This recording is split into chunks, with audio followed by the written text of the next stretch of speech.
Tom Tugendhat.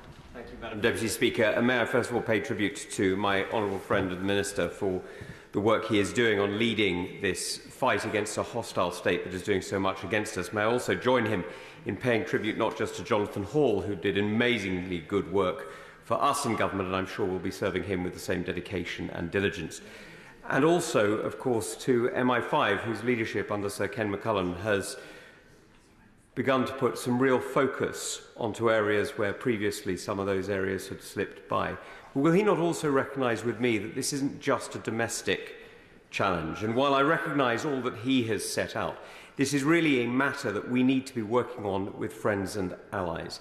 Because the truth is, the pressures that we're seeing in Iran today, the failure of the state, the emergence of a civil society, and perhaps even, let's hope, the destruction of that dreadful regime that has occupied that country and tortured those people for so many years, means that this is a whole-of-government response, and we are feeling the effects of it here in the United Kingdom because the poison is seeping out of Tehran.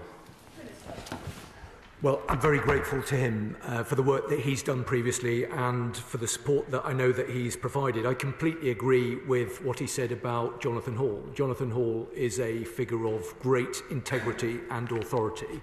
We are lucky to have him, and we benefit hugely from the advice and the support that he provides in his own and very independent way. I also completely agree with what he said about the leadership of MI5. We don't say a lot about them in this House for understandable reasons. They do extraordinary work, and again, we should be very grateful to them for their service.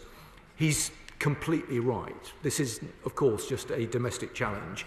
It is a challenge that requires an international coalition of the willing, and we need to be working incredibly closely with our partners, with the US, with our partners in Europe, and partners in the region as well.